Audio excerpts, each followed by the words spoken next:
collar or bow tie? Which one are you? Try on the other one. Hello and welcome to another zany episode of Nerdy West Coast Swing, the podcast with pixels where the anchors are out of this world and the points don't matter. We are here to help train your eyes so you can learn faster and dance better. I'm Cassie Winter. I'm Alicia Marshall. If you're wondering who are we to be analyzing these pros, Cassie and I both have extensive training and experience in both partnered and solo dancing. Cassie has about 23 years and I have about 25. So tonight we're doing something a little bit different. We're gearing things more towards competitors because we want to talk about some things that people are looking for from judges' perspective. And we're talking about something that I've kind of heard from, different people around. I don't know. I think a lot of us have come off the floor and have started talking about, the judges aren't looking for this. The judges aren't looking for that, And so we just wanted to talk a little bit about that. We're taking a look at two different dances tonight. Now, we're taking a look at Ben Morris and Melissa Roots. And the other is going to be Jakub and Emeline.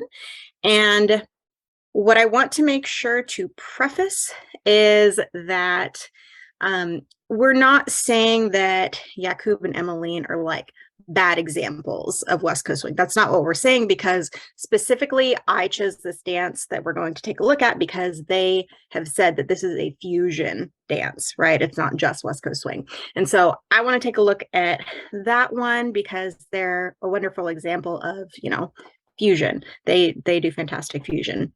But in terms of West Coast swing, especially from a competitor standpoint, like that's not necessarily what we're looking for. So we want to just take a look at like how some small things really make the dance look very different. And so, from a judge's standpoint, they don't have a full 2 minutes to look at you. So, we want to just look at some brief little clips from each to kind of compare and contrast a little bit.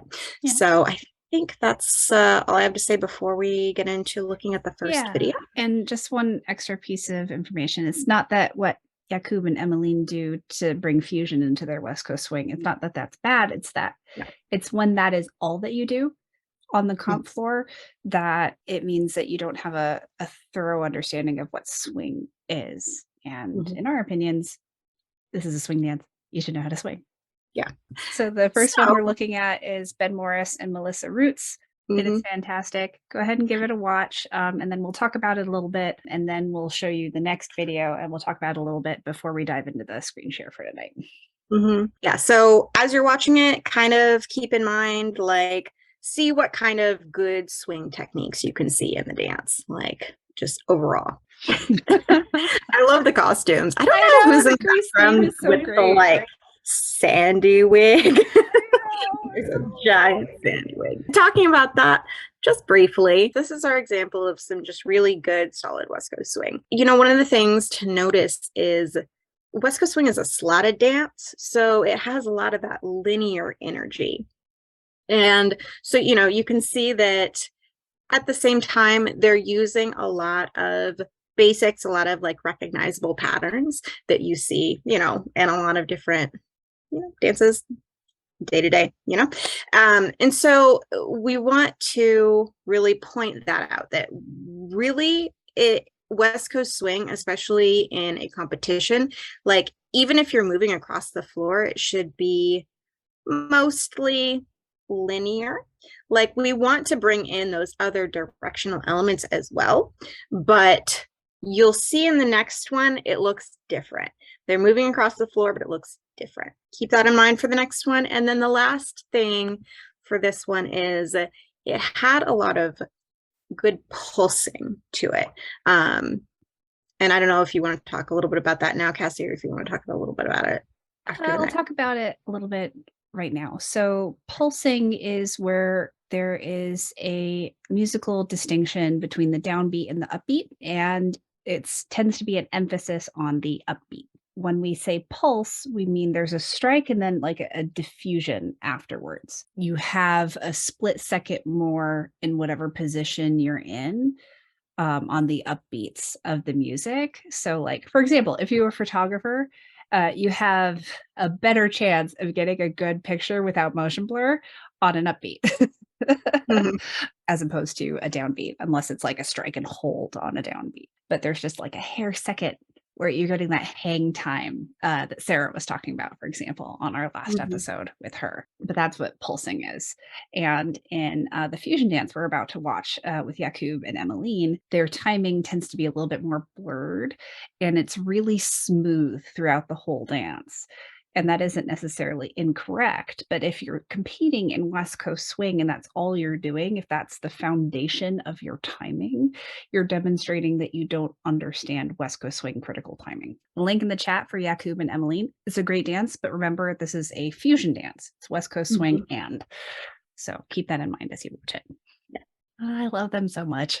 me too. And I think that the dance we just looked at is a really, really cool dance. Like, there's nothing wrong with this dance because they meant it to be West Coast Swing fusion. So, it's West Coast Swing mixed with other ideas.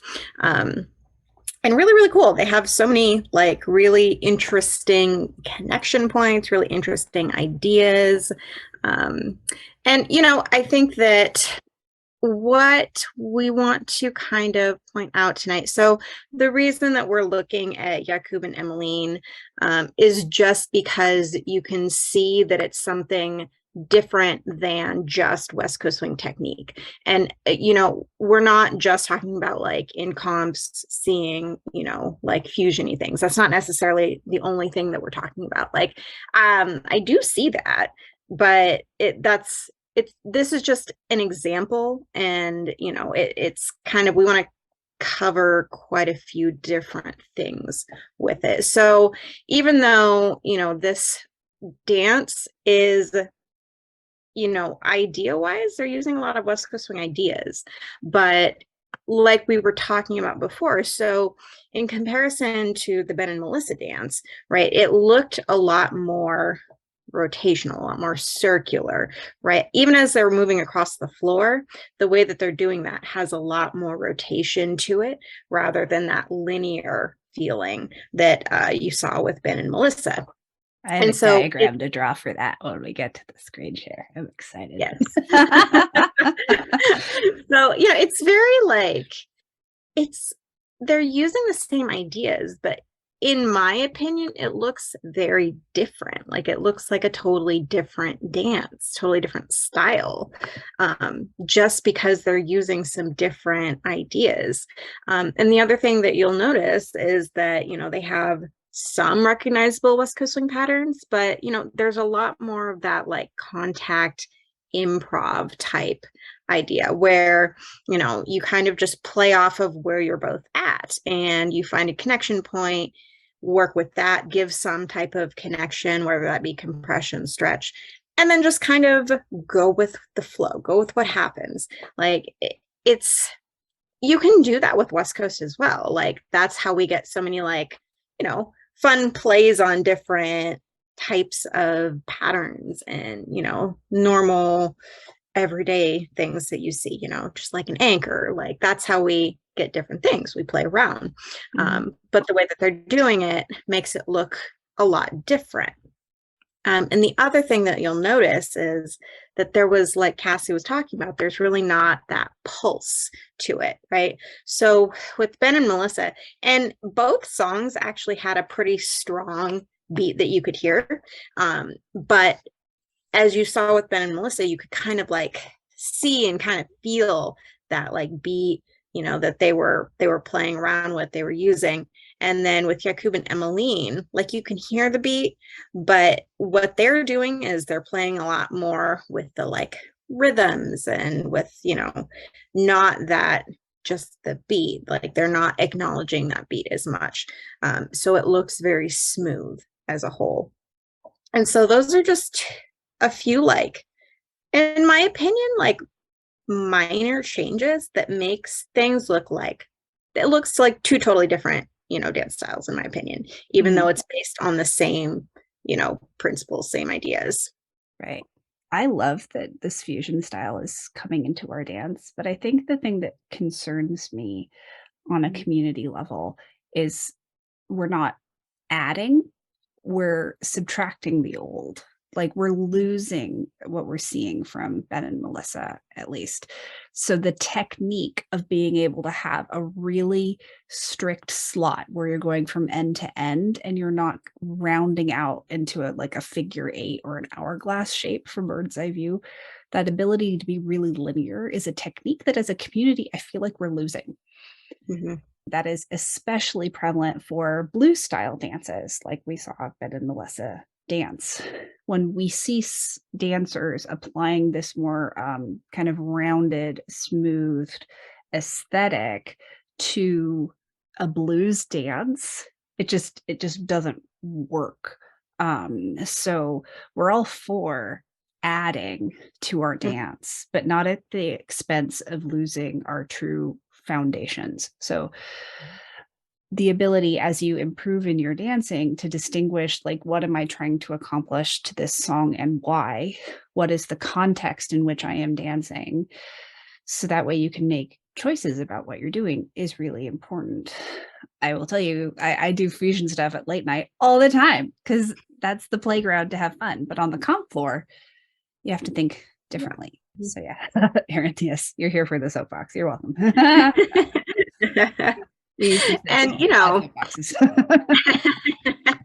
I think the thing that I want to point out, because our topic is quality of movement versus quality of technique, and both of those dances, both of them have really good quality of movement, but it's not the same techniques that are being used. Mm-hmm. And so when you, as a competitor, are on the floor and you're wanting the judges to acknowledge that you have really good quality of movement, I'm sure they are. That's something that I think is pretty easy to see just in general. It's easy to see if somebody has general control over what they're doing, and if their movements look like they're all pieced together and not like separate things. Like that overall is a pretty easy thing to see. But there's that difference between having that quality of movement and having that quality of good West Coast swing technique along with it. And that's what we see from Ben and Melissa.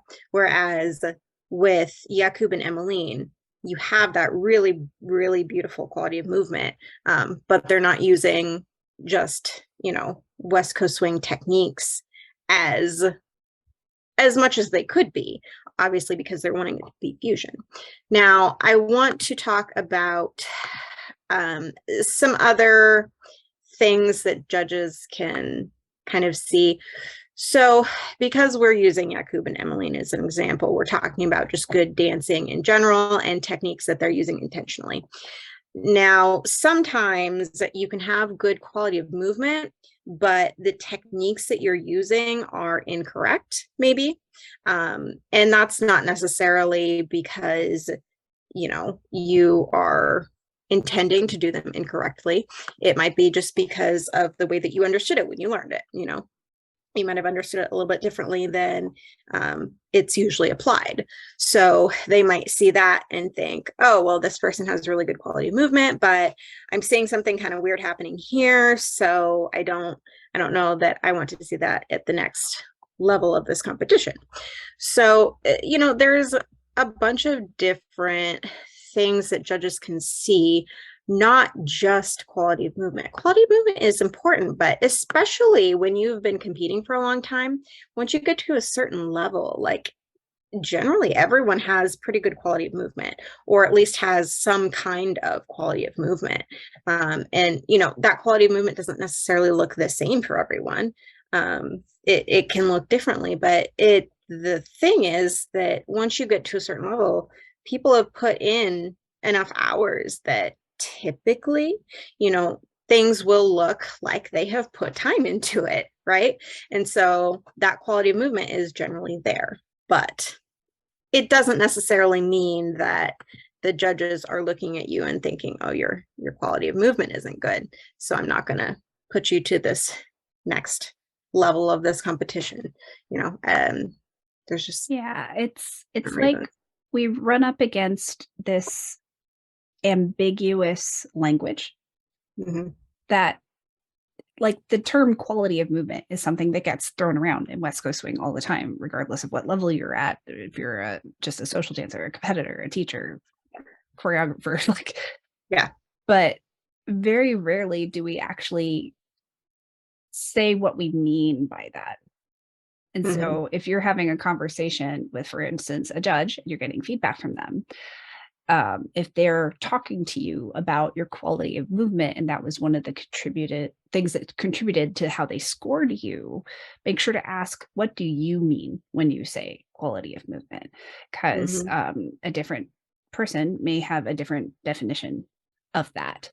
Yeah. Um, and so an example is a dancer who comes to West Coast Swing for the first time, but they have extensive experience in other dance forms, either solo or partnered. And therefore, they have put in the hours to have that control over their body, to have overall aesthetically pleasing quality of movement. And if they get the basics of West Coast Swing down, of course, they're going to do well at novice and intermediate.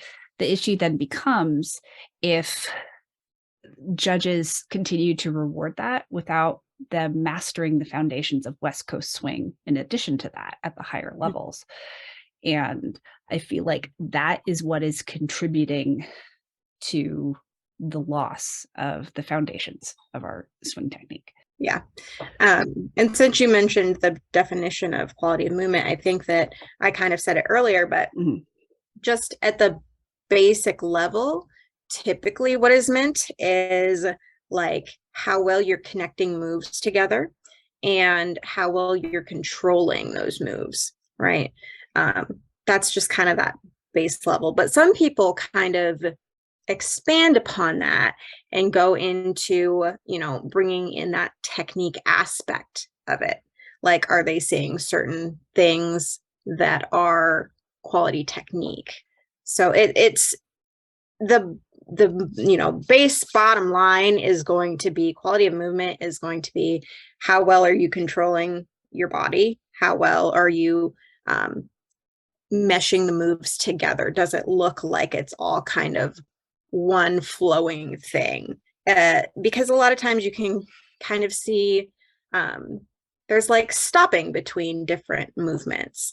And that kind of lowers the quality of movement because it doesn't look as controlled. A lot of times, if there's like kind of stopping in between certain moves, then it Unintentional looks like, stopping. right, unintentional stopping, then it looks like, the quality of movement is lower. So even if you have maybe control over that, and then even if you're stopping, you might get docked for quality of movement. But in general, like quality of movement is a fairly basic thing. And once you've put in some hours, typically you build on that fairly well. I think that's for our just chatting before we go into. Yeah, before we look at specific stuff, because like this is such a contextual topic, and that's why we wanted to have such intense preamble. Yeah. Because the goal is for you to be empowered with this information so you can make conscious choices about how you dance, so you can enjoy it more. And if you want to be successful competitively, that's more information to help you make choices about how you dance competitively. We're not trying to impose our opinions on you. We're sharing our opinions so you can understand the context of where they come from. Then you can come to your own conclusions and think Yep. critically. Anyways, enough preamble to the screen share. Ain't got no time for a doodle-a-doo. So what we're doing is we're comparing three separate kind of pattern, basic technique things that are similar in Ben and Melissa and Jakub and Emeline, but we'll look at what makes them different. So this first one is the redirect, right? Yeah. Yeah. Okay. So what we're seeing here is going to be similar to what we're looking at with Jakub and Emeline, except for this, we have the lifting of the hand and we have a redirect. With Jakub and Emeline, we'll see a little bit of kind of a hip catch of sorts included, but it's the same idea. And so what we want to take a look at here is this line that we're seeing from them, right? So from Melissa here, what you're seeing is when she's coming out of her anchor, she's walking straight forward. And even though she's going to rotate to come out of that, she's not taking that step in any type of, like circular angle, anything like that. It's straight down line, and she's kind of rotating around the feet rather than taking the feet at any kind of, circular rotational direction. And then when she's coming out of it, you see that same thing where she's planting the foot and rotating on it rather than like moving her feet in a circular motion. Mm-hmm. And that's the difference, is that we're seeing the rotation happen still, but it's not like as we're taking steps. It's typically on a planted foot. Right? So we have the straight line here. We have a rotation on the feet as they're in one spot. And then she comes out of it, and we're back to this line. Mm-hmm. So I want to talk about dancing within the frame of the body, because this isn't just about having a very rectangular kind of narrow slot from a bird's eye view. Mm-hmm. The slot is the width of their the widest partner's frame. And Ben and Melissa are very similar, so it works really well. But basically, it's shoulder to shoulder from a bird's eye view, and that's the frame they're dancing within. So if you were to think of, you're just standing feet hip width apart, and your feet are here and here, bird's eye view, those become two corners of a box. And you extrapolate that out in front of you so that way you can get an X. And then your partner on the other end of the slot is basically doing the same thing. And this is the width of your slot. And you're dancing within those narrow confines, and you're not traveling beyond those rails. Mm-hmm. That is foundational West Coast swing. And it ends up having that very elastic, linear look to it. Yeah. And once we go to Jakub and Emeline and I draw what's happening from a bird's eye view with them, it'll become really clear what the difference is. Mm-hmm. And so the term I'm going to be ending up using a lot tonight is the concept of tethering. And the distinction is tethering to redirect equal and opposite versus tethering to kind of arc around the end of the tether. And Ben and Melissa are tethering to basically stop and redirect equal and opposite, whereas Jakub and Emeline are trying to actually use the tether to arc the connection. Mm-hmm. All right.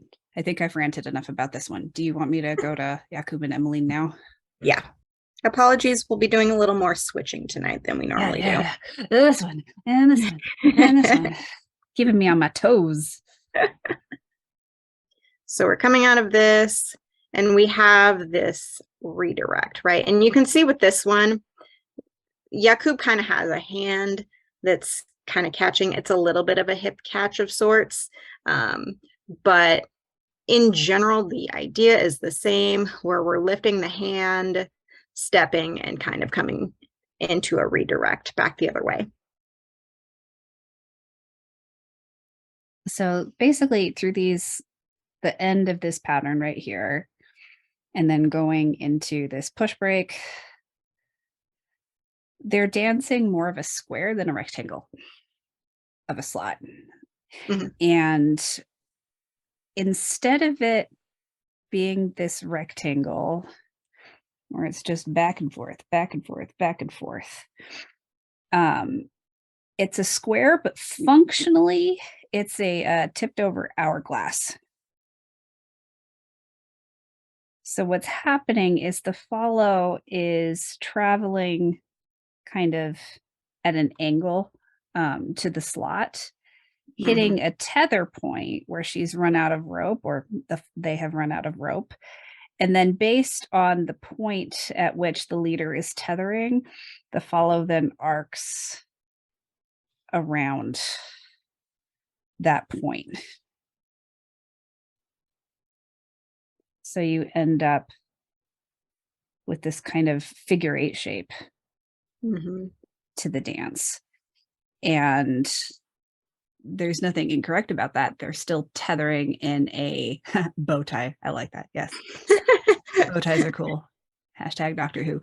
Um, and that is a correct way. Like you tether like that in this slot too. You're just not letting it float as much. You're really minimizing this range of motion as a leader to keep it more linear.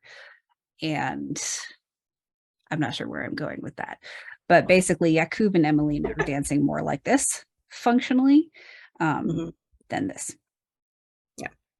Yeah. So you can see the difference between what Emeline does.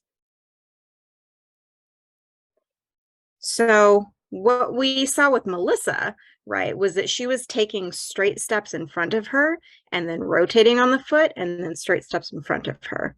And we're not really seeing that happening with Emeline, right? So what we're seeing here is she's taking a step a little bit at an angle, taking a step a little bit at an angle. She is rotating on that one foot, but then the free foot is floating around. She has a very curved path to Mm-hmm. where she's going, whereas Yeah. Melissa's was straight.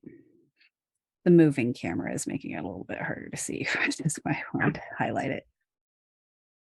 Yeah, but you can see that she takes a step kind of in front of her to the side and then a little bit more to the side.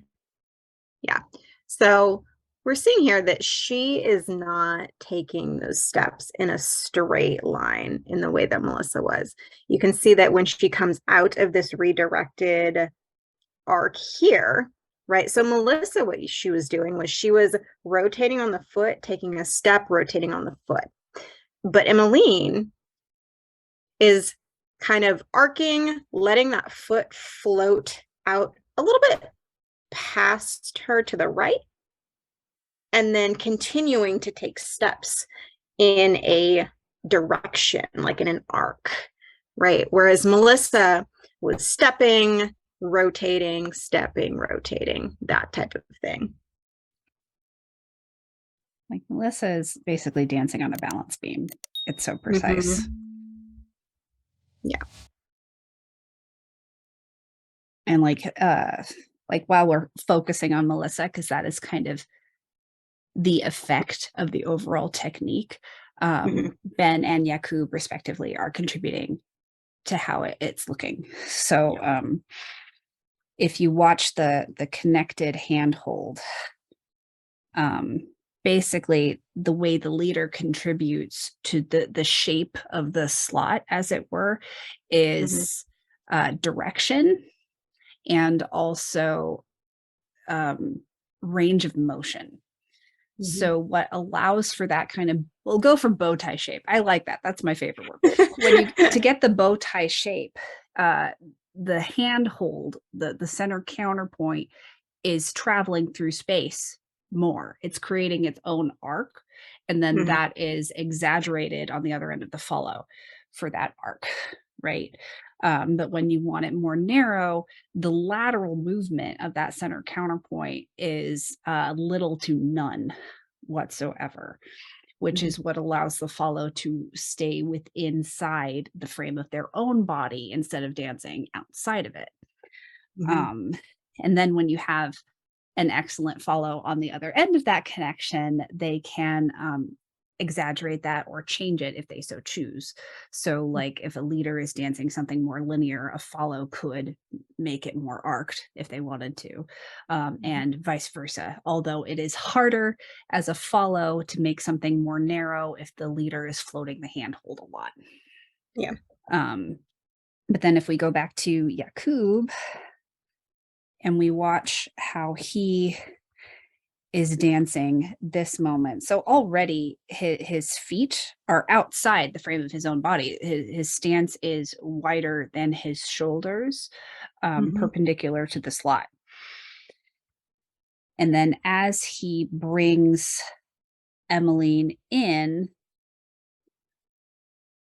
what's really nice is how he arcs the handhold really far forward to accommodate the fact that she is arcing her path. Mhm.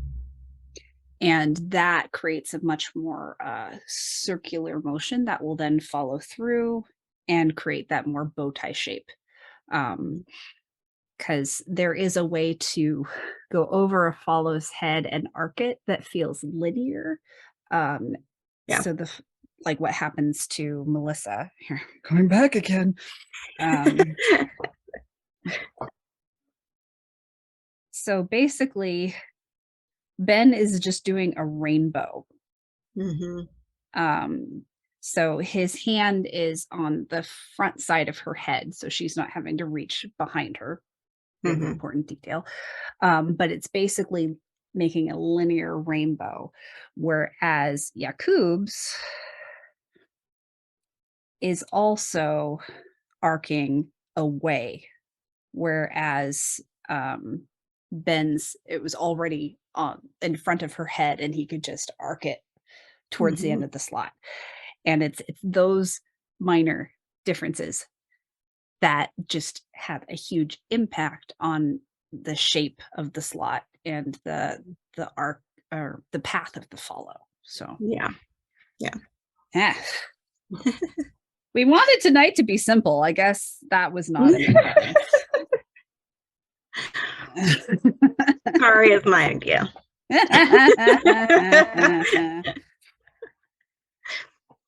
Yeah, so I think the main thing to see in both of these is that they're more or less the same pattern. Um, they're dancing it differently. And as a judge, if they're going to be looking at these two things, like there's a big difference between them, even though they're effectively the same thing, Mhm, technically. Um, but like the look is totally different. So even if they both have these really nice like follow through, really really good control over their movements, like it still looks totally different. mhm. And so, all right, I'm going to try to play devil's advocate on behalf of the audience. So, let's say overall your brand as a West Coast swing dancer is smoother and a little bit more rounded on the edges. Mhm. And you don't want to be as sharp and precise. And it's Mhm. less about uh, you don't know how to do that, but it's more that that's just not your brand. Right, right, right. So, how can we take what Jakub and Emeline is doing and make it appropriate to the music that Ben and Mhm. Melissa are dancing to? And that I would say is you don't necessarily have to change the shape, but you have to change the timing. You Yeah. have to make sure that your timing is still in integrity with a blues song and it has a really strong pulse. And if it's a swung triple song, you swing your triples. Mhm. So that basically makes the pulse even pulsier. Yeah. Technical term. Uh, Pulsier. I like it. even pulsier. So the path of that Emeline is taking and that Jakub is leading, you could still have that path of motion. But Mhm. if you're really emphasizing the correct swung timing of a Mhm. blues song, it can still kind of work. And you Yeah. could still have that style, but be in integrity with swing technique and content. It's when you're doing this path plus the completely smooth timing and it's a blues song that is like, oh no, nails on chalkboard. Me no Basically. likey. Basically. Yep. So it's really about like, the judges are looking at how everything's tying together, and it's not just the quality of movement. There's so many other aspects to it.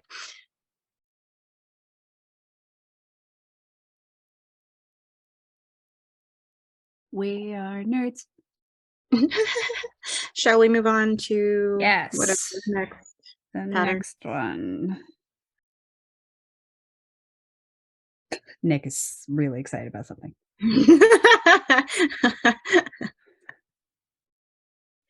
So, as Cassie said, we're looking at a free spin with a guide down the slot.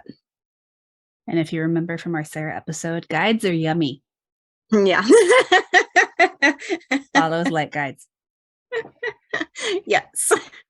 So we're looking at two kind of different ways that this is going to be danced. So once again, we have a really strong slot, really strong linear energy. And now for Melissa, she's making sure that that front half of it, so when she's walking, being prepped, that's where she's making sure she's staying in her line. And then once she gets this spin, Ben is assisting that momentum. And so he needs to make sure that the way he's doing it hits exactly so that it's going to send her more in a line rather than in an arc. Yeah, the trick is knowing when to release. So it's Yep. kind of like if you are throwing a frisbee, if Mhm. you release when your wrist is straight, it's going to go off probably at least 45 degrees, if not more. So Mhm. the same thing happens when you're releasing like a whip, releasing the energy for turns, kind of like where you're putting on the brakes or you're stopping, applying more momentum to it. Usually Mhm. needs to be at least 45 degrees ahead of where you want them to end up. So if Mhm. we watch Ben right here, here is at 45 degrees. You can see his fingers open up a little bit from this frame to this frame. Mhm. That's when he's letting go of Melissa, about Yep. 45 degrees ahead of where he wants her to end up. Yep. And that's how she's able to end up straight.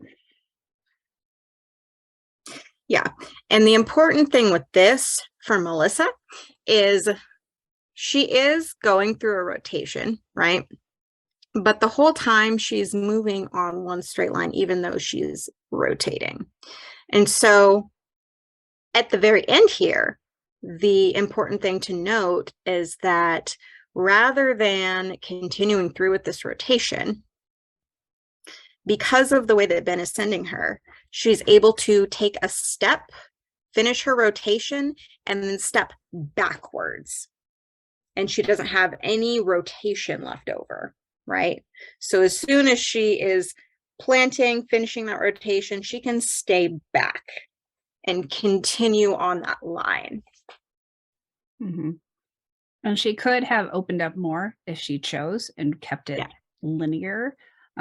She's just making the choice to keep it a little bit more square here. So this isn't about square versus opened up. This is about the arcing of the slot. So they're staying within the frame of Melissa's body for this anchor. Yeah. Do you want to switch over to Jakub and Emeline? Yes. I'm going to have to back up and rewatch it later to see what Nick is so excited about. I know. I have no idea. I want to know.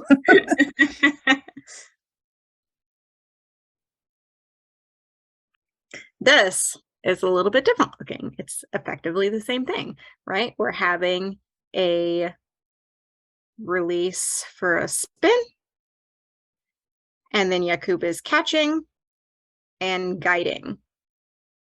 However, this looks different because you can see that rather than like Melissa, where she was taking a step back, Emeline is stepping to the side, right? So as she's coming out, she's like, I don't know which foot she's doing, but she's hooking one behind or in front of the other. So she's stepping right foot, right here. yeah, left foot behind, and then stepping out with the right. So she's traveling to her right rather than Melissa, where when Melissa was coming out, she was stepping backwards. right, to keep in that line.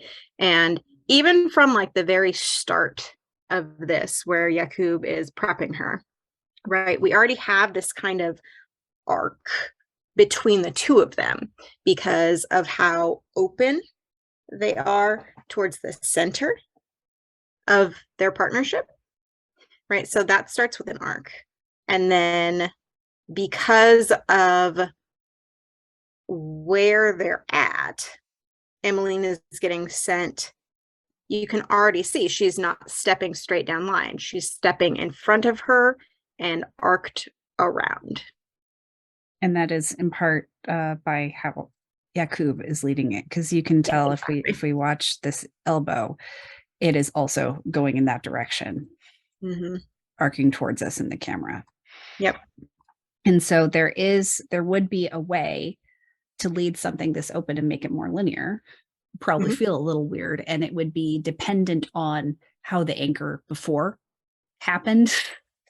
But this is where you can really start seeing that kind of figure eight bow tie thing that I was talking about, because what happens is Emeline more or less is going at this angle to the slot to pass Jakub, and then she gets tethered over here and rides that tether in an arc. Yeah.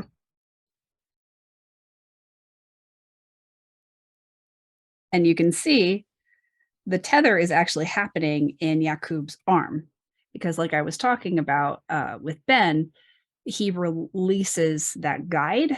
Ben released it really early, so Melissa would end up straight. But Jakub is holding on to it until his arm is straight, which then means that Emeline will continue going. Yep. Yeah.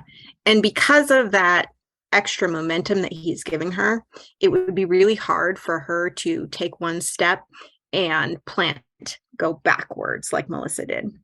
Yeah. Yeah, it would take a lot of power. And I feel like Jakub would be responsive enough that it would actually turn into a telemark if she made it straight right there. Yeah. Possibly. He'd be attached and he'd be like, oh, okay, I pass you now. Yes.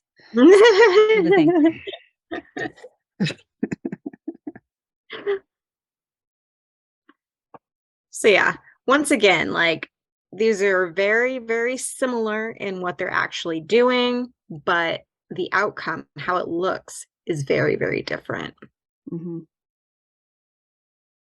then just a kind of social dancing, spatial awareness thing. These are elements that not only distinguish style in quality of movement, but they can also save your bacon on a crowded floor. For example, like knowing where to release a follow to know where they'll end up, that letting go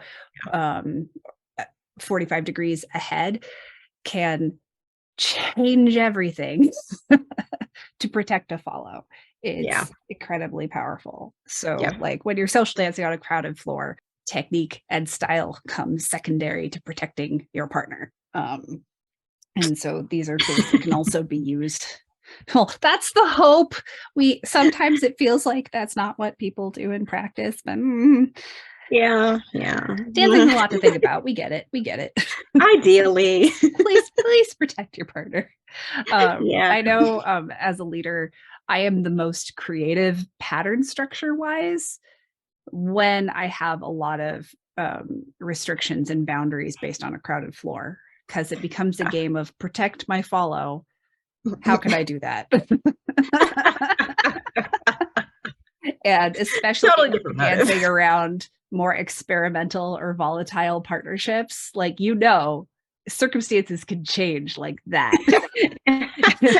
And so like you released a follow and you thought they were going to be safe there, and then you're like, oh no, and you suddenly have to drastically change what you're doing but still keep the integrity of the connection so they don't get whiplash. Like peak creativity.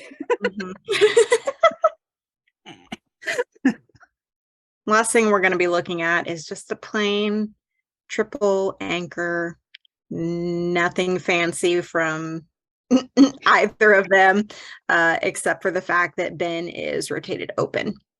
Mm-hmm. But as you can see, even though Ben is rotated open, he's actually still moving on a line because he's hooking behind. Yeah, he's basically letting the left side of Melissa's body exist on one track, and it's just going Mm-hmm. backwards. It's not shifting tracks, Mm-hmm. just going straight back. Yeah. Yeah. And they're ever so slightly drifting a little bit forward, but that's not changing their slot at all. They're still moving on one slot. They're just shifting where the slot is on the floor a little bit. Yeah, they've It's, shifted like half a slot over. yeah. It's It's really minor. different than having that like rotation or the arc in it, Yeah, like we'll see in no a bow minute. tie. Yeah. So you can just really see how Melissa's just going straight back. Like there's no arc. There's rotation in both of them, but it's in just their bodies. It's not in where they're stepping, right? And Mm-hmm. that's the difference, is just like where they're actually stepping versus like, you know, where they're rotating their bodies. The Mm-hmm. rotation of the bodies doesn't really change much. This is different from Jakub and Emeline, right? We have a same like anchor triple feel because they're technically still taking 3 steps here, and they are anchoring in order to redirect her forward. But as you can see, it looks very different from what we just saw from Ben and Melissa. Partially because they're actually starting off pretty square to each other. But that's not really what's making this look so different. What's making this look so different is that they're really taking steps as they're kind of moving around. Like, yes, they have a little bit of rotation in the bodies, but the way that they're stepping isn't necessarily in one straight line. Also, they're traveling to the side as they're doing this. Mm-hmm. And it's still arcing. So on occasion, they're being really distinct about, we're going in this direction now. Like Mm-hmm. this particular step to Emeline's left, Jakub's Yeah. right here. But when they hit tethered connection, it starts arcing again. Like you can see how Emeline, after this step, starts traveling backwards towards us. Mm-hmm. And it arcs a little bit like an itty bitty bow tie. Mm-hmm. If we were to see Ben and Melissa do this same thing, it would have that linear feel, but instead of end to end of the slot, it would be side to side of the slot. Mm-hmm. And it would still have that really linear quality with less arcing. Yeah. And that's not to say that Ben and Melissa can't style this way. I just mean in the context of the Right. example Ben and Melissa dance that we're examining tonight. Exactly. Just to be clear, Exactly. they can do this. Yep. Dana says, I felt that Jakub and Emeline's song was much more abstract and flowing, though. It felt more appropriate to the style of dance they did. It was also slower and had more room for movement outside of the slot. Yeah, Yep. and that's part of fusion. Is fusion dances tend to have songs like that more often. And one of the things that is happening in West Coast Swing is we are getting more fusion style music in our social dancing, and then that is bleeding into our competitive dancing as well. And this just brings us back to one of our original points, is like, we love adding to West Coast Swing. We just don't want to lose the foundation. And that technique of having a slot that is within the frame of your respective bodies, I see that as technique we're losing. Like that ability to have that really linear anchors and redirections. It's getting so rounded out, as that's a style we're moving towards, that I feel like it's not that the dance is growing, it's that we're losing something along the way. That's what I personally have a problem with. Mhm. And there's nothing wrong with what Jakub and Emeline are doing here. No. Like we've said, this is beautiful. It's excellent. We're just trying to distinguish between the things so you can make choices about how you want to dance your dance socially Mhm. and competitively. Yeah. And I think, like I was saying earlier, the reason that we chose to take a look at these two dances specifically is because we wanted to look at how effectively you can be doing, the same thing, but it looks really different. So if you are competing, like, and you say, oh, well, I watched my video, I feel like my quality of movement was really good. Like both of these dances have fantastic quality of movement, but, some judges are looking for, really good, strong swing technique. Not all of them. Some of them like, you know, seeing things that are more experimental. But, sometimes I think that you, I wanted to talk about this because I feel like it can help you look at your own dancing with a little bit more of a critical eye and say, like, okay, so here were the really good things. Maybe it was this that, the judges saw and didn't like. So that type of thing, and I just think that in general, I personally really like both of these dances. I Mhm, think they're both really, really great. And I also love that Jakub and Emeline are really bringing the fusion aspect. I think that's a really fun thing, especially for like late night, just like mhm. playing around and, bringing in all different ideas. But in general, I just wanted to talk about, just that difference between having that quality of movement versus really solid West Coast swing technique, just in terms of like the different basic ideas. So, yeah, I think with that, I think that's pretty much all I wanted to talk about tonight. So, we're about right Yeah. on too. So I think what I would invite everyone here live and who watches this in the future to next time you're social dancing to pay attention to what your baseline tends to be.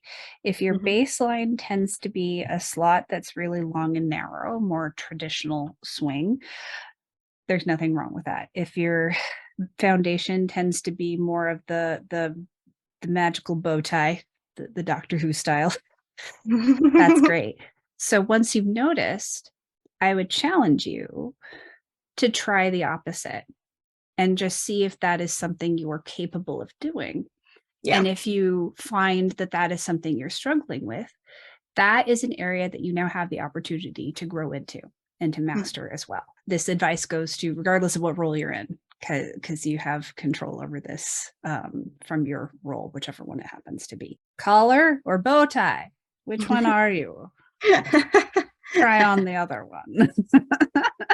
Yeah. So overall, there's really nothing wrong with either of those. Just from a competitive standpoint, if you are, seeing yourself doing more of that arcing and you don't think that you're doing as well in comps as you should be, but you feel like you have good quality of movement and that you're having good ideas, maybe look at some of the like foundational things that you maybe aren't adding in as much as you could be. Just And this is wanted to bring in some different thoughts, yeah, and then this is also a deeper kind of vocabulary tool set for you to have more specific conversations with your teachers and judges who are giving you feedback. Yeah. Because sometimes if they you have 5 seconds with a judge, right? You're Yeah. like, what can I improve on? And they say quality of movement. You now maybe have a follow-up question that you can add. It's like, do you mean my swing quality of movement or do you mean my overall ability to transition smoothly between positions? Mhm. Something like that. So that way you don't end up going down a long road of trying to fix something that ain't broke simply because you had a miscommunication with someone giving you feedback. Because I know Mhm. that also happens a lot in this dance, unfortunately. And it's because we have imperfect language. Yeah. It's Everyone has their own. yeah, yeah. Hopefully, your nerdiness has expanded this evening. So next time we are going to be talking about how to slow things down as a leader. So a month ago we did how to slow things down as a follow, Mhm. analyzing Sarah and Benji, and this time we're going to be how to do it as a leader because that's a different ball of wax. And we're going to be analyzing a really great dance between Ben Morris and Stacey K. And then after that, he has said yes, so I can announce it now. Yeah. The one, the only, my little brother, Phoenix Gray, will be joining us as guest host, and we're going to be analyzing his amazing first place dance with Connor McClure from Swingtacular. Yep. So it's going to be fun. I hope you guys enjoyed this episode. I know it was a little different. It was a little more geared towards competition stuff. We like to generally keep it, somewhere in between so that people can get stuff out of it from, if you're competing or not. But wanted to talk about this. So hopefully you get, a different way to look at your dancing. I Yep. think that was the main goal. Thank you all so much for joining us, and we will catch you next time.